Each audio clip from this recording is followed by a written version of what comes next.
Hello everyone. Previous class we have seen the concept of work done by a constant force, है ना। और आप लोग तो समझे होंगे, हम लोग देखे थे बेसिक दो पॉइंट्स, पूरा की पूरा क्लास दो बेसिक पॉइंट के था। Work is said to be done by a force if the point of application of force is displaced, and work done by a constant force is given by F dot S, जिसमें S क्या है? S is displacement of point of application of force, ये चीज समझ रखना है। और F dot S का एक्सपांडेड वर्जन क्या था? Fs cos theta. Theta is the angle between F and S, ठीक है। और अगर ये निकालते वक्त ये पॉजिटिव आया तो work is done by the force, negative आया work is done against the force. ये सारा चीज हम लोग प्रीवियस क्लास देखें। एक क्वेश्चन और करते हैं, फिर इसको और इंटरप्रिटेशन निकालने की कोशिश करेंगे। Let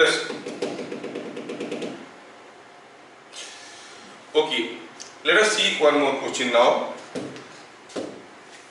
Supposing हम कहेंगे कि here is an inclined plane, say of inclination say theta.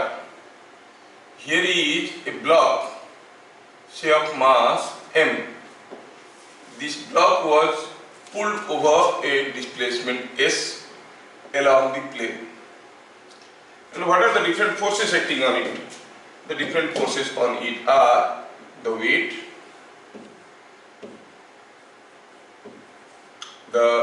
suppose a force is also pushing it by F1, a force is pulling it, call it F2, there is a normal reaction, call it R, and there is a frictional force। बस मैं ये जानना चाहता हूँ कि what is the work done by each force in giving the block a displacement S। concept क्या है? The force work done by a constant force is F dot S, that is Fs cos theta, ठीक है। तो ये example को दोहरा देंगे तो शायद आप लोगों को चीजें समझ में आ जाएगा। प्रीवियस क्लास हम लोग किए हैं काफी चीजें इसे। अगर हम लिखना चाहेंगे वर्क डन बाय F1 तो क्या लिखेंगे? लिखेंगे F1 is cos of the angle between F1 and S। S कैसा है? ऐसा गया, F1 ऐसा, तो एंगल क्या हो जाएगा? ये एंगल थीटा है, तो एंगल भी थीटा ही होगा। So it is F1 is cos theta.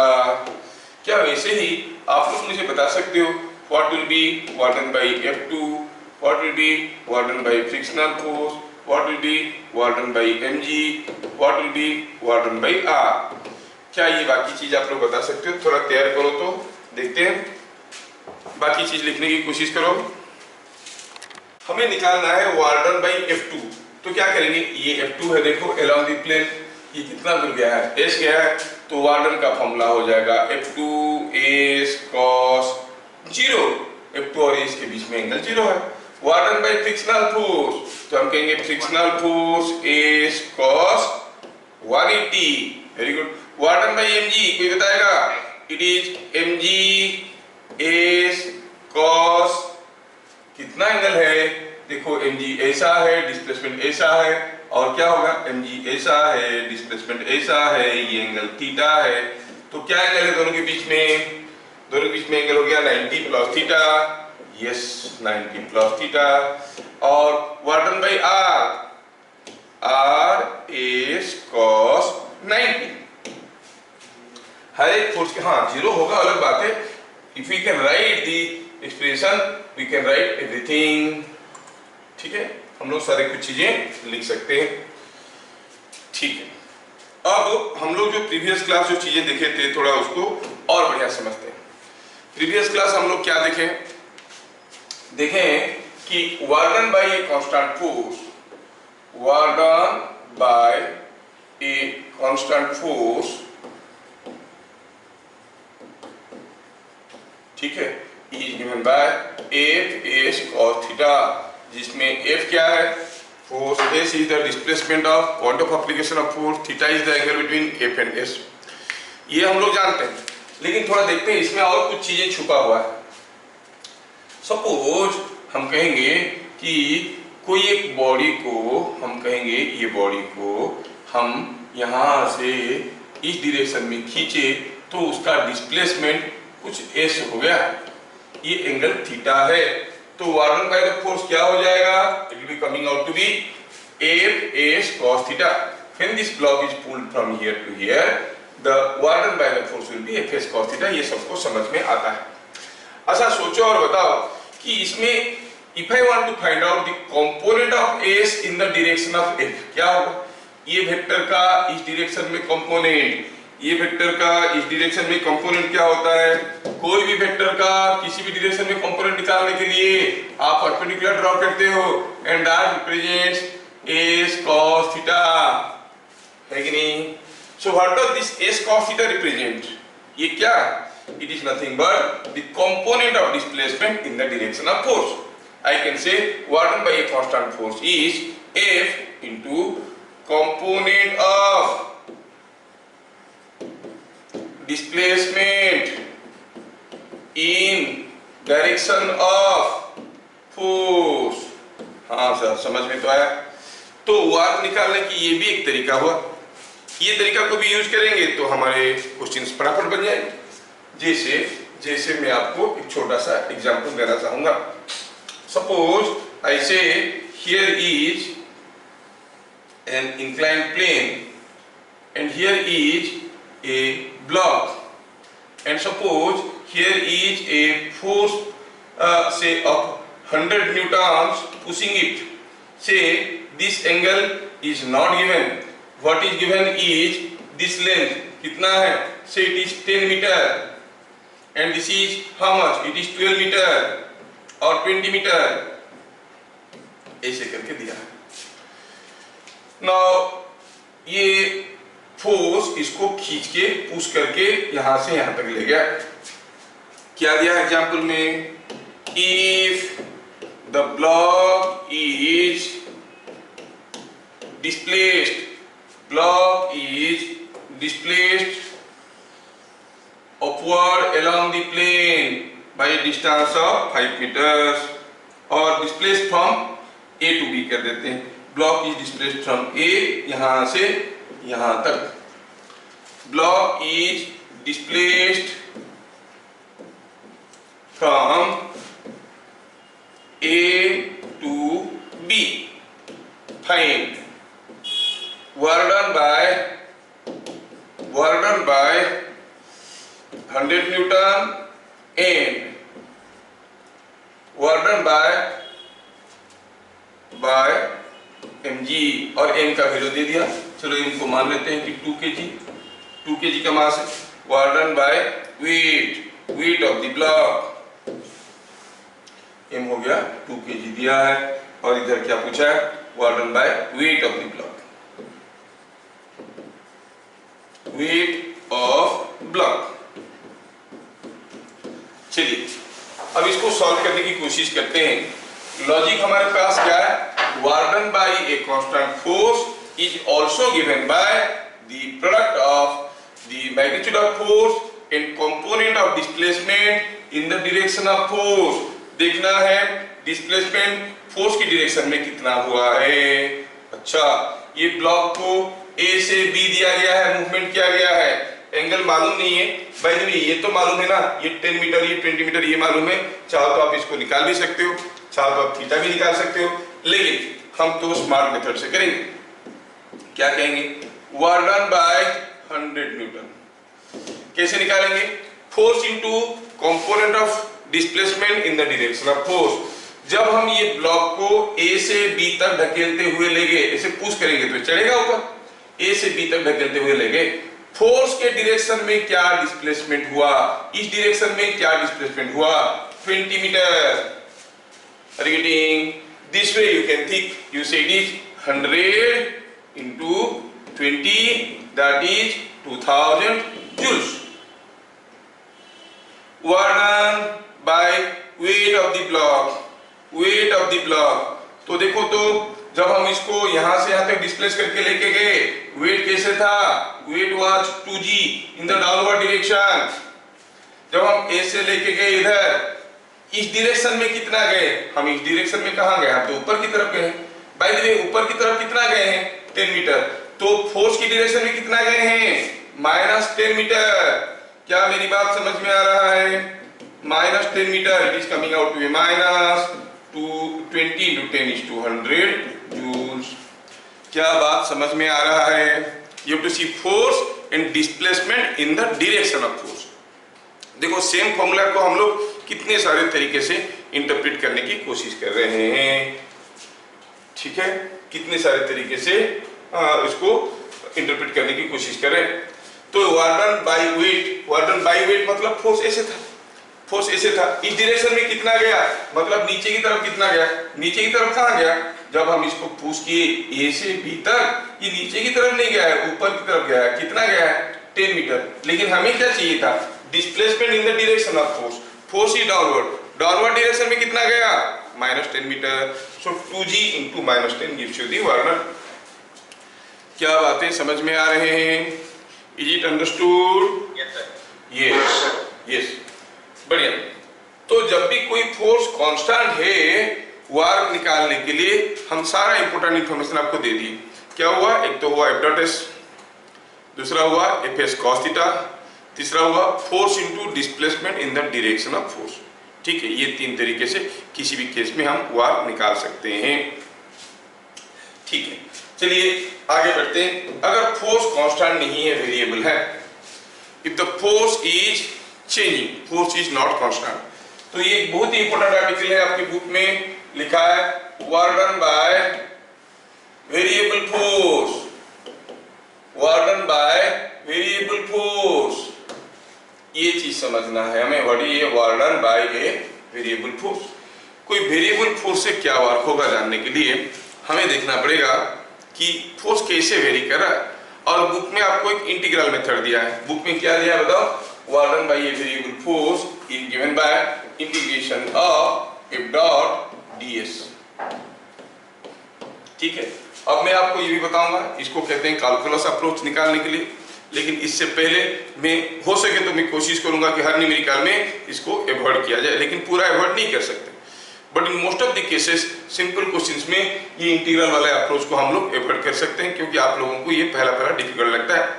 बाद में जब आप थोड़े बड़े हो जाओगे तो देखो ये सबसे इजी मेथड है, क्योंकि integration simple integration will be coming. अभी हम लोग इंटीग्रेशन नहीं पढ़े तो फिर कैसे निकालेंगे, चलिए वो भी निकालेंगे। और अगले क्लास में मैं आपको इंटीग्रेशन बताऊंगा, तो फिर उसके बाद हम लोग देखेंगे कि how to find the work done using calculus method. तो वेरिएबल फोर्स के लिए पहले सोचो कि वेरिएबल फोर्स मतलब कैसा है। सपोज हम कहेंगे कि यहाँ पर कोई एक मैग्नेट रखा हुआ है, for your understanding, I hope I will be able to explain. आपको एक फील भी तो आना चाहिए।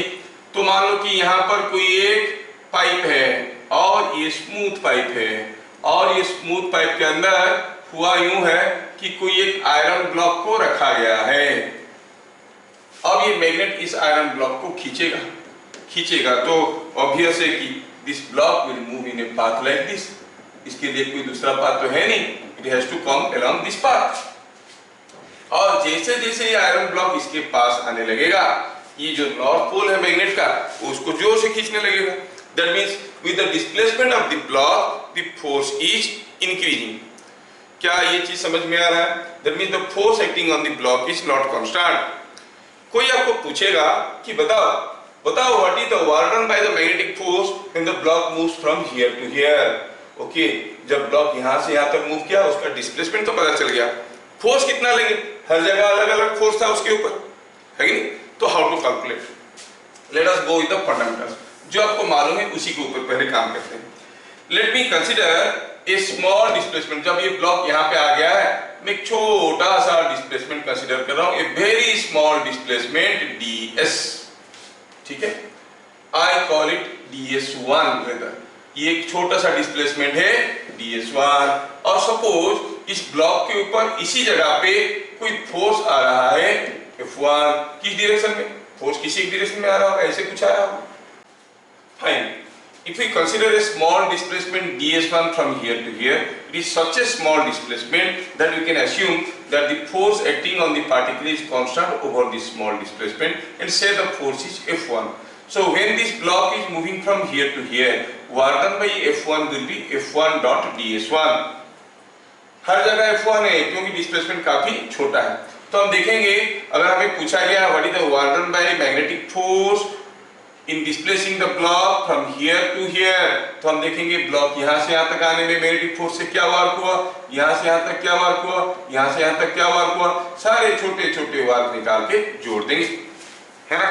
तो हम कहेंगे work done by a variable force can be understood as by a simple formula, जो फंडामेंटल हम लोग जानते हैं उसके हिसाब से कैसे कर सकते हैं, we can say it is F1 dot ds1 plus F2 dot ds2, ऐसे करके सारे छोटे छोटे डिस्प्लेसमेंट को ले सकते हैं।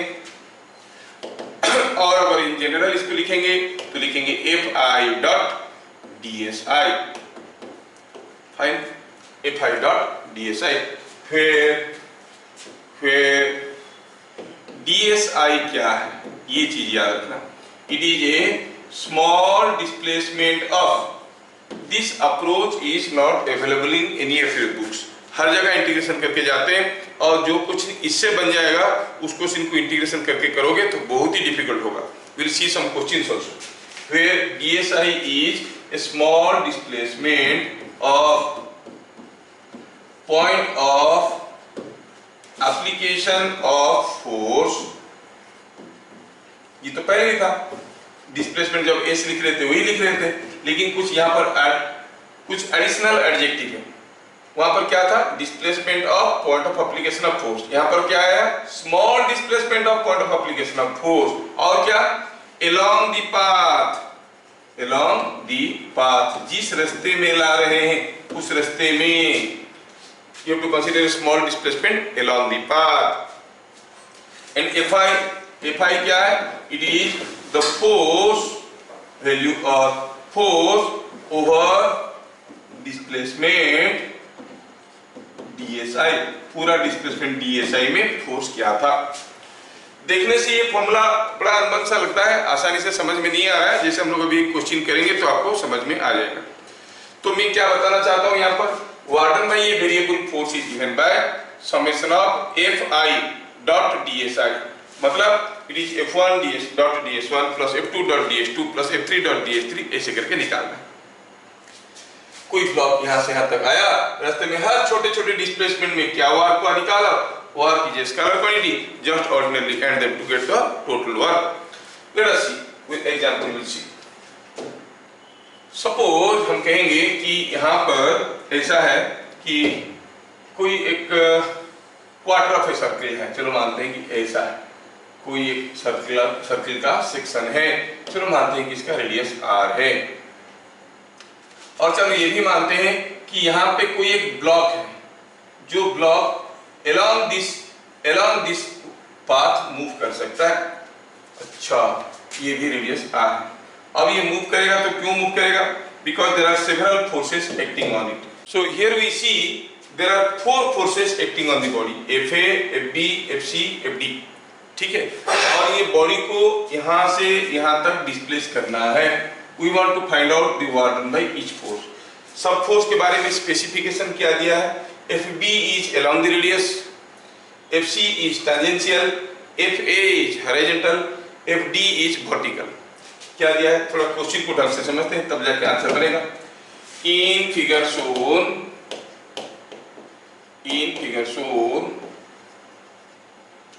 all forces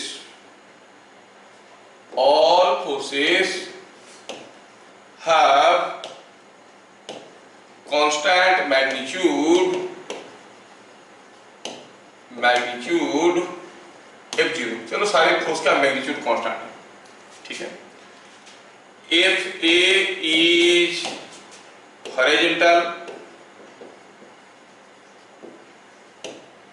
Fb is radial, देखो along the radius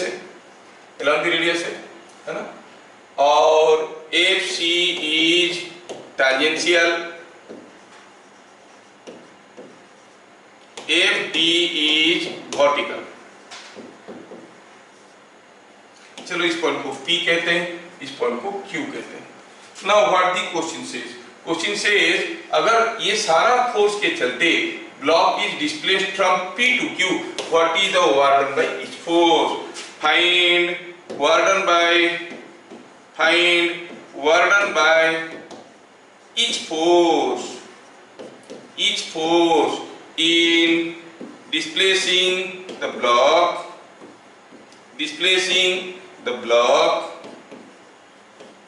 from कहां से कहां पर, from P to Q ऐसा दिया है। क्वेश्चन देखिए कितना कंफ्यूजिंग लग रहा है। देखो कैसा है, कोई ब्लॉक है, इसको इसे आप P से खींच के 4 फोर्स लग रहे हैं उसके ऊपर, कोई इधर को खींच रहा है, कोई टेंजेंशियली खींच रहा है, कोई हॉरिजॉन्टली खींच रहा है, कोई वर्टिकली खींच रहा है, और ये ब्लॉक चले जा रहा है P से Q तक गया। मतलब जब वो ब्लॉक यहाँ पर आया होगा, FA कैसे होगा, तब भी FA हॉरिजॉन्टल ही रहेगा, FC कैसे रहेगा, टेंजेंशियल रहेगा, this will be FC। FB कैसे रहेगा, FB विल बी रेडियल, ये फोर्स ऐसे रहेगा, समझ में आ रहा है, ये रहेगा FB, और ये FD कैसे रहेगा, ये वर्टिकल रहेगा। रीडिंग तो forces are maintaining the direction. अब देखो तो अगर मैं इसको P से Q तक लेके जाता हूं, 4 फोर्स के चलते लेके जा रहा हूं, क्या बता सकते हो इनमें से कौन कौन सा फोर्स वेरिएबल है? दिया है हर एक फोर्स का मैग्नीट्यूड F0 है, but force is a vector. हम कांस्टेंट तब कहेंगे कोई फोर्स को अगर उसका मैग्नीट्यूड भी कांस्टेंट है और डायरेक्शन भी कांस्टेंट है। हर एक फोर्स का मैग्नीट्यूड F0 है। जब ये ब्लॉक को हम P से Q तक लेके गए, बताओ इनमें से कौन कौन सा फोर्स को हम कांस्टेंट फोर्स कहेंगे, जिस फोर्स का मैग्नीट्यूड भी कांस्टेंट है और डायरेक्शन भी कांस्टेंट है। बताओ इनमें से कौन सा फोर्स, क्या FA को हम कांस्टेंट कहेंगे? हाँ, इसका मैग्नीट्यूड F0 है, डायरेक्शन हरदम इस डायरेक्शन में, सो FA is a constant force. क्या FB को हम लोग कांस्टेंट कहेंगे? नहीं, अरे यहाँ पर FB का डायरेक्शन ऐसे था, यहाँ पर ऐसे हो गया, यहाँ पर ऐसे हो गया, FB का डायरेक्शन बदल रहा है, इट्स ए वेरिएबल फोर्स। नहीं, FC के बारे में कहो, क्या ये कांस्टेंट है कि वेरिएबल फोर्स है? FC शुरू में ऐसे था, फिर ऐसे हुआ, फिर ऐसे हुआ, क्या इसका डायरेक्शन नहीं बदल रहा है? हाँ, डायरेक्शन बदल रहा है, ये भी वेरिएबल फोर्स है। What about FD, constant force है कि वेरिएबल फोर्स है? क्या ये कांस्टेंट है कि वेरिएबल? कांस्टेंट है, क्योंकि उसका मैग्नीट्यूड भी कांस्टेंट है, डायरेक्शन भी कांस्टेंट। अच्छा, इतने सारे चीज हमारे सामने आके रह गया। अब इसको हमें निकालना है, what is the work done by each force. अगर कोई फोर्स कांस्टेंट फोर्स है तो हम दमादम निकाल लेते हैं, जब फोर्स वेरिएबल है निकालने में हमें थोड़ा दिक्कत होगा। चलिए एक एक करके लिखते हैं, बट बिफोर दैट मैं फिगर को दोबारा ड्रॉ कर लूंगा, ACBD ऐसा है, ठीक। सॉल्यूशन में लिखेंगे here FA and FD are constant forces। तो फिर इनके चलते वर्क निकालना क्या बड़ी चीज है? वर्क डन बाई FA, इस क्या है फॉर्मूला? FA का magnitude into displacement in direction of FA। देखो तो FA कैसे था? ऐसे था, FA वाज हॉरिजॉन्टल, ब्लॉक को खींच के यहां से यहां तक लेके गया। FA हरदम कैसे था? ऐसे था, उसका मैग्नीट्यूड कितना था? F0 था। तब कोई मुझे बताएगा यहाँ पर क्या लिखेंगे FA का मैग्नीट्यूड की जगह? F0, क्योंकि क्वेश्चन में दिया गया है कि each force have same constant magnitude F0, है ना। अच्छा, तो displacement in direction of FA, जब ब्लॉक को यहां से यहां तक लिया गया, बताओ FA के डायरेक्शन में डिस्प्लेसमेंट कितना हुआ है? What is the displacement in the direction of FA? इस डायरेक्शन में कितना गया है यहां से यहां तक जाने में? R, है कि नहीं? तो हम कहेंगे it is equal to F0 into R। अच्छा, वर्क डन बाई FD, ये चीज आप लोग बताओ मुझे। वर्क डन बाई FD हो गया FD का magnitude into displacement in direction of FD। FD का मैग्नीट्यूड क्या है? ये भी तो F0 है। इन the direction of FD, in the direction of FD कैसे था? FD तो ऐसे था, नहीं? तो इसके डायरेक्शन में क्या डिस्प्लेसमेंट हुआ जब ये बॉडी P से Q तक गया है? जब P से Q तक गया है कितना दूर नीचे की तरफ आया, नीचे कहाँ है, ऊपर गया है, कितना नीचे की तरफ कितना आया, माइनस है कि नहीं। So work done bye FD will be, FD का magnitude that is F0 into minus R। दो कांस्टेंट फोर्स थे, फटाफट वर्क मिल गया, रह गया कौन, और दो फोर्स FB एंड FC। ठीक है, now I want to see work done by FB।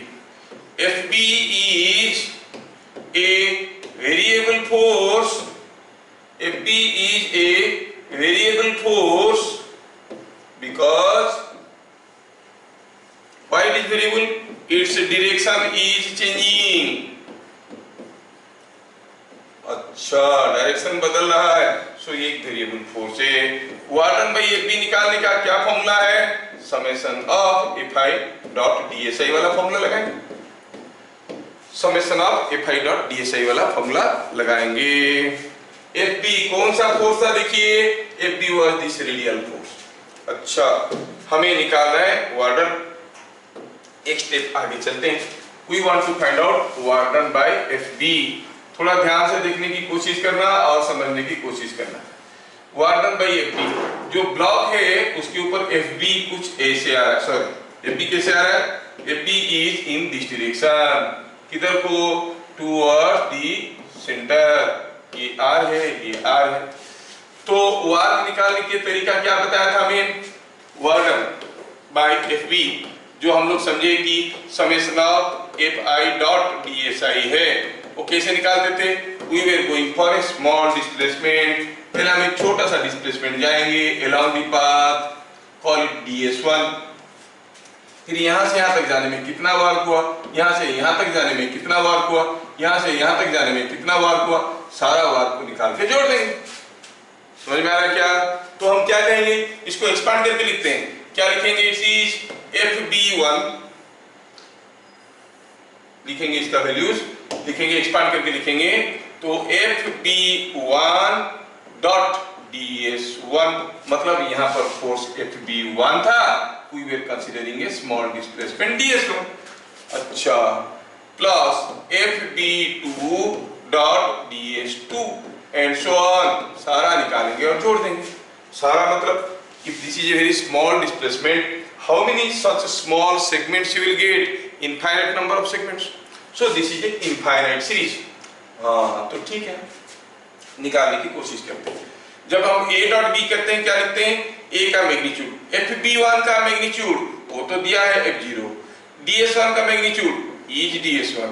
What is the angle between FB1 and DS1, FB1 is radial, DS1 is along the circular path, दोनों के बीच में एंगल क्या हुआ, 90 degree. क्या ये चीज सबको समझ में आ रहा है, DS1 और FB1 के बीच में angle is 90 degree, so cos 90 plus F0 DS2 cos 90 plus go on adding, what is comes out to be 0, no work is done, क्योंकि cos 90 0 है, हर एक टर्म 0 हो गया। So work done by FB in moving the block from P to Q is coming out to be 0। क्या ये statement आपको समझ में आया, ये सारा चीज आपको समझ में आ गया? यस। चलिए अब हम क्या करते हैं, इसको एक तो फोर्स बाकी रह गया, कौन सा फोर्स था वो, कौन सा फोर्स के लिए वर्क निकालना था, FA FD निकल गया है, और कौन सा FC के चलते वर्क निकालना है। I want to go for calculation of work done by FC। थोड़ा ध्यान से देखना, I am taking a separate page so that I can better explain you. Here is the path along which the block is supposed to be moved, and how is FC? FC is tangential to the path. The block is to be moved from P to Q। ये R है, ये R है, और आपको दिख रहा है कि 90 डिग्री क्वार्टर ऑफ कर सकते हैं। अब FC is a variable force और constant force, बताइए FC is a variable force और constant force, क्या कहेंगे? इसका मैग्नीट्यूड F0 है, मैग्नीट्यूड F0 तो क्या हुआ, शुरू में ऐसे था FC, टैंजेंशियल है ना, फिर ऐसे हुआ, फिर ऐसे हुआ, फिर ऐसे हुआ, फिर ऐसे हुआ, ये वेरिएबल फोर्स हो गया, है ना। अच्छा FC is a variable force,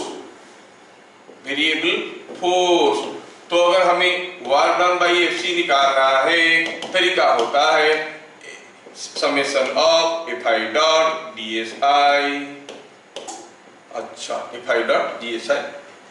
Let us consider again a small displacement when the force is FC1. Let us consider a small displacement DS1। फिर जब हम DS2 की ले जाएंगे, फोर्स का भी डायरेक्शन बदल गया होगा, we'll call that FC2। लेकिन यहां से यहां तक लेने में what is the work done by FC? कैसे निकालेंगे? We have to expand this term as FC1 dot DS1 plus FC2 dot DS2। ठीक है, ये and so on, you have to go on adding how many such a small displacement you will be getting, infinite number of small displacement। सारा छोटे छोटे displacement के ऊपर work done निकालो और जोड़ो। चलिए डॉट प्रोडक्ट करते हैं। FC1 का मैग्नीट्यूड दिया है F0, DS1 का मैग्नीट्यूड कॉल इट DS1 मतलब length, magnitude of A vector मतलब लेंथ ऑफ द वेक्टर। अच्छा, angle between FC1 and DS1 क्या लिखेंगे? cos। How much will be the angle here? FC1 और DS1 के बीच में क्या एंगल है? FC1 ऐसा है, DS1 ऐसा है, एंगल कितना है? एंगल इज 0, है ना। फिर F0 DS2 cos 0 and so on। If you add them, cos 0 तो 1 हुआ, क्या मिला? F0 DS1 plus F0 DS2।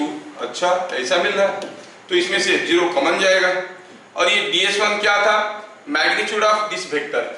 ये कोई एक वेक्टर है जिसका मैग्नीट्यूड क्या होता है? इसका लेंथ होता है।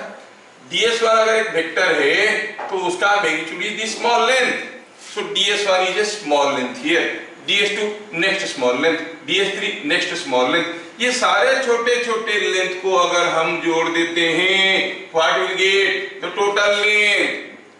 क्या आपको समझ में आ रहा है? ये DS2 DS3 जोड़ देंगे, कोई बताएगा क्या होगा? This sum of all this, sum of all this small length क्या हो जाएगा? सर्किल का टोटल लेंथ होता है 2πr, ये उसका 1/4 है, 2πr/4। You can say it is 2πr/4, 2πr/4। Simplify करें तो आपको मिल गया पाई F0r/2। This is the work done by FC। क्या ये बात सबको समझ में आया?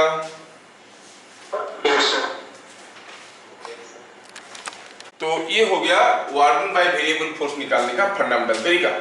कोई भी एक वेरिएबल फोर्स के चलते कितना वर्क हो रहा है जानने के लिए, go for small displacement along the path and see over every small displacement how much is the work done by the force, that is summation of Fi dot DSI। Clear? अब DSI को याद रखना, ये small displacement है of point of application of force है और along the path है, ये सारी चीज को याद रखना जरूरी है। अगर ये फोर्स कांस्टेंट होता तो हम क्या करते? क्या ऐसे करते? नहीं, सीधा यहां से यहां तक का सीधा एक डिस्प्लेसमेंट निकाल देते, कितना डिस्प्लेसमेंट है, और फिर वर्क निकल जाता, है ना। अच्छा, तो चलिए मैं आपको नेक्स्ट आर्टिकल में लेके चलता हूं। Work done by variable force कब? when F versus S diagram is given,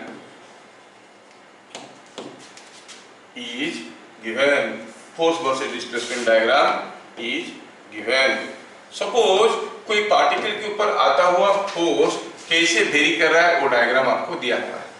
this is the displacement, this is the force. Suppose the force is varying like this, है ना। जैसे जैसे पार्टिकल का इधर x बढ़ रहा है, फोर्स बढ़ रहा है, ऐसा कुछ दिया हुआ है।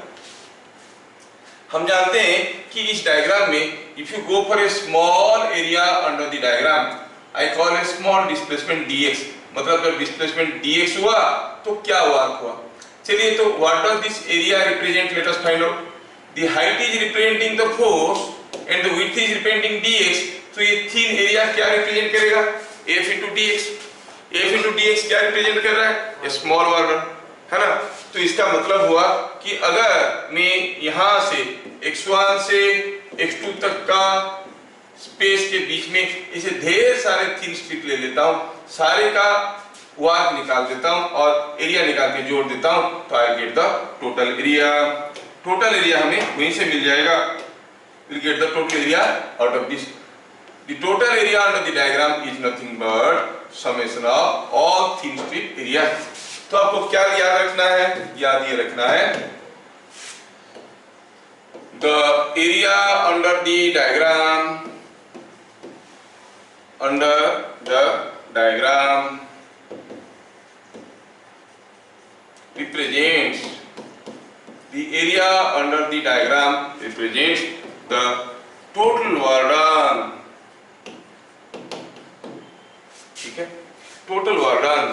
For example, here warden in displacing the body from x is equal to x1 to x is equal to x2 is equal to area A। चलो ये एरिया को हम A कहते हैं, ये एरिया A, ये एरिया A जितना होगा that is what is the warden in displacing the body from x is equal to x1 to x is equal to x2। तो फोर्स वर्सेस डिस्प्लेसमेंट डायग्राम में area under the diagram gives you the work done by the force. अगर positive area है तो हम कहेंगे work done by the force, negative area है तो warden against the force. कहने का मतलब हुआ कि ऐसा भी हो सकता है कि कोई फोर्स वर्सेस डिस्प्लेसमेंट डायग्राम कुछ ऐसा दिख रहा है, ऐसा भी तो हो सकता है, ठीक है। The force acting on a body is changing, तो आप कहोगे यहाँ पे कुछ एरिया A1 मिला, यहाँ पे कुछ एरिया A2 मिला, तो ये पॉजिटिव एरिया मिला, ये नेगेटिव एरिया मिला, तो हम क्या कहेंगे? Positive area means work done by force, negative area मतलब work done against force, against force, ठीक है। अब अगर हम कहेंगे कोई बॉडी को x इज इक्वल टू 0 से x इज इक्वल टू 0 से x is equal to x1 लिया गया, तो x इज इक्वल टू 0 से x is equal to x1 तक लेने में work was done by the force और अगेंस्ट द फोर्स। आप क्या कहोगे? x से 0 से x1 तक लेने में displacement work was done by the force और against the force. Area is positive means work is done by the force. जब x1 से x2 तक लेके गए the work done by the force, work is done by the force और against the force, area is looking negative, so work is done against the force. समझ में आ रहा है क्या? कीपिंग दिस इन माइंड कहोगे एग्जांपल में A1 क्या दे रहा है? Warden by force in moving the particle from x is equal to 0 to x is equal to x1। A2 क्या है? A2 भी तो एरिया है, फोर्स वर्सेस डिस्प्लेसमेंट डायग्राम का एरिया है, बट ये नेगेटिव एरिया है, तो क्या लिखेंगे? सब कुछ वही लिखेंगे, वार्डन अगेंस्ट, खाली बाई की जगह क्या हो जाएगा? अगेंस्ट फोर्स, क्योंकि नेगेटिव आने वाला है, ये नेगेटिव आने वाला है, तो warden against force in moving the particle from कहां से कहां तक? x is equal to x1 to x is equal to x2। और अगर हमें कोई पूछ दिया कि बताओ what is the total work done, total work done over the displacement from 0 to x2, total work done की पूछा तो कैसे निकालेंगे? दस हम कहेंगे total work done will be equal to A1 minus A2। जब 0 से x2 तक कोई पार्टिकल गया, टोटल वर्क कितना हुआ? Positive area minus negative area. ठीक है, क्या ये चीजें आपको समझ में आ रहा है? Work done by variable force, work done by variable force when F dot S diagram is given, आपको ये चीज समझ में आना जरूरी है। हम लोग अभी बात कर रहे हैं वेरिएबल फोर्स का। वेरिएबल फोर्स का वर्क निकालने के लिए आपकी बुक में सिर्फ एक ही तरीका है, integration. I am giving you all possible alternatives कि कहां पर कैसे बन जाएगा। जैसे इससे पहले जो सर्कुलर आर्क वाला करिए उसको इंटीग्रेशन करके करोगे, it will be very difficult on your part, but if you go with this understanding आपका कैलकुलेशन कितना सिंपल हो गया। मैं कोशिश करूंगा कि वेरिएबल फोर्सेस की मेजॉरिटी केस को हम लोग सिंपल अलजेब्रिकली मेथड से निकाल देंगे। कुछ टिपिकल केसेस आएगा जहां पर इंटीग्रेशन को अवॉइड नहीं कर सकते, तो वहां पर हमें करना ही पड़ेगा। तो आज मेरा कोशिश वही है। तो when the force is changing with displacement, अगर फोर्स वर्सेस डिस्प्लेसमेंट डायग्राम दिया हुआ है, मतलब when the displacement of the particle is changing, the force acting on it is also changing. तो in that case how to find the work done? The area under the diagram gives you the work done. Okay, समझ में आया नहीं आया जानने के लिए मैं छोटा सा क्वेश्चन देता हूं। क्वेश्चन है और एग्जांपल लेते हैं।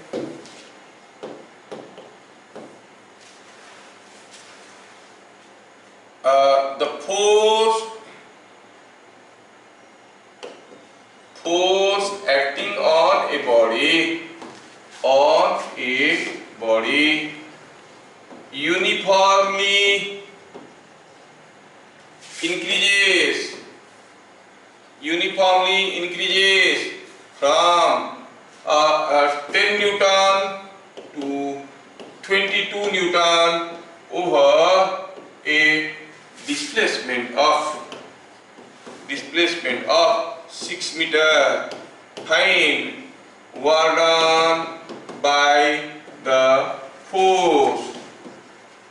थोड़ा क्या क्वेश्चन को ध्यान से देखिए। ऐसा क्वेश्चन अगर बुक में आएगा तो they will make use of integration, but we will do it otherwise. क्या कर रहा है? कोई बॉडी के ऊपर आता हुआ फोर्स बदल रहा है। कैसे बदल रहा है? यूनिफॉर्मली बदल रहा है मतलब इंक्रीज हो रहा है। अच्छा, तो चलो देखते हैं how is the variation of force. कोई बॉडी के ऊपर आता हुआ फोर्स यूनिफॉर्मली इंक्रीज कर रहा है। शुरू में कितना था? 10 न्यूटन ऑनली, फिर यूनिफॉर्मली इंक्रीज कर गया ऐसे, कितना बन गया? 22 न्यूटन। 10 न्यूटन से 22 न्यूटन कर लिया। कितना रास्ते जाने में? Over a distance of 6 metre. जब तक 6 मीटर पहुंचा तब तक क्या हुआ? फोर्स बढ़ गया था 10 से 20। What is the work done by the force? Is it not a very simple question? Now आप कहोगे work done by force is equal to area under diagram. Area under diagram मतलब ये पूरा एरिया, ये तो ट्रापीजियम है। अच्छा, तो एरिया क्या हो जाएगा? Half sum of parallel sides 10 plus 22 into distance between them. कितना है? 6। कितना हो गया ये? 32 by 2 is 16 into 6 is 96 joules. क्या ये क्वेश्चन का आंसर सबको समझ में आया? Is it understood? यस। क्या ऐसा दूसरा क्वेश्चन देने से आप लोग कर सकते हो? I will try for the next question and you have to do it. चलिए ये क्वेश्चन को करिए, तो मैं दे रहा हूं दूसरा एग्जांपल दे रहा हूं।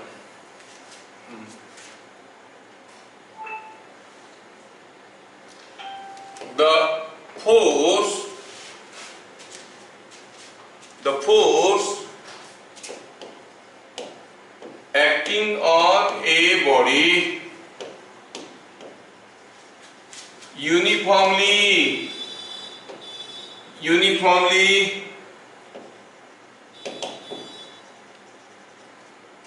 decreases to 0 over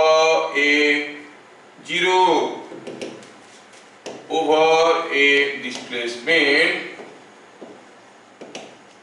of 12 meter if total work done by the force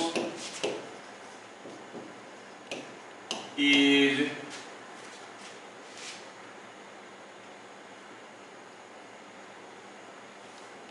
is 84 joules.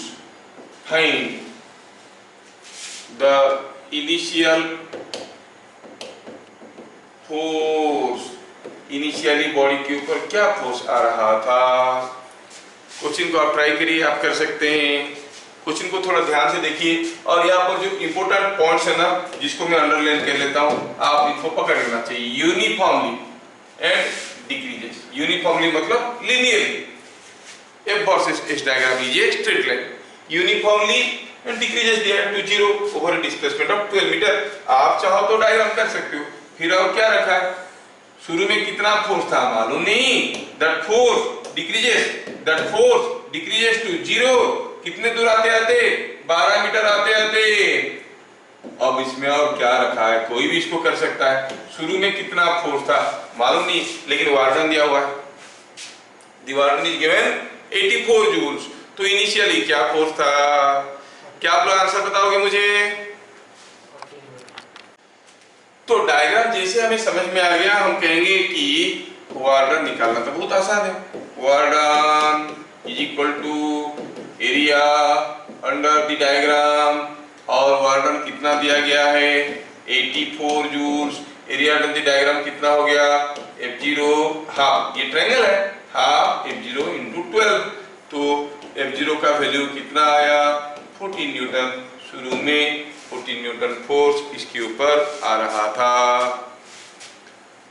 Is it understood.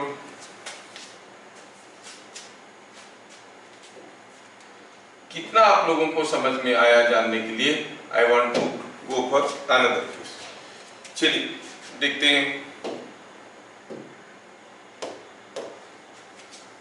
Suppose हम कहेंगे कि ये कोई एक इंक्लाइन प्लेन है और ये दूसरा इंक्लाइन प्लेन है. ठीक, ये दूसरा incline plane. There are two incline planes. एक ब्लॉक है A, एक ब्लॉक है B, ये पॉइंट है C. और यहाँ sorry these are the 3 points A B C. यहाँ पे एक छोटा सा ब्लॉक को मूव किया गया. मास m है उसका. यही भी ब्लॉक, ये भी मास m है. When the block is displaced from B to C, some work is done against gravity. The block is displaced from A to C, some work is done against gravity. अब आपको निकालना है कौन से case में warden against gravity will be more. Question क्या दिया है.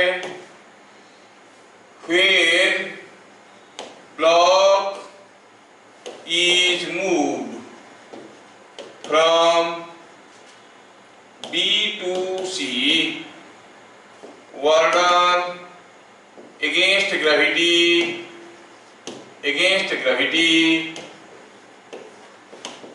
is equal to each W1. Call it is equal to each W1. When block is moved from A to C move करवाया गया तो warden against gravity is W2. ऐसा करके दिया गया. Warden against gravity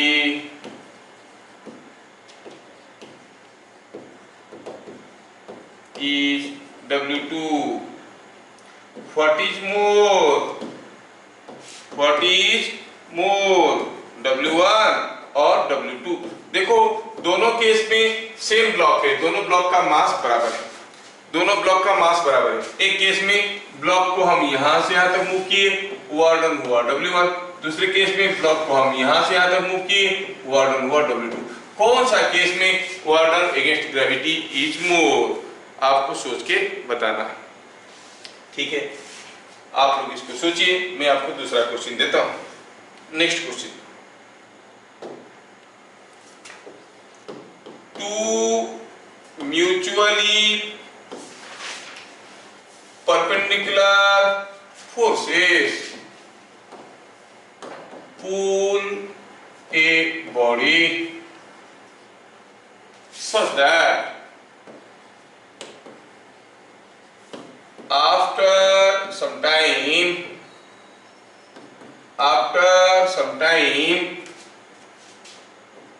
the work done by them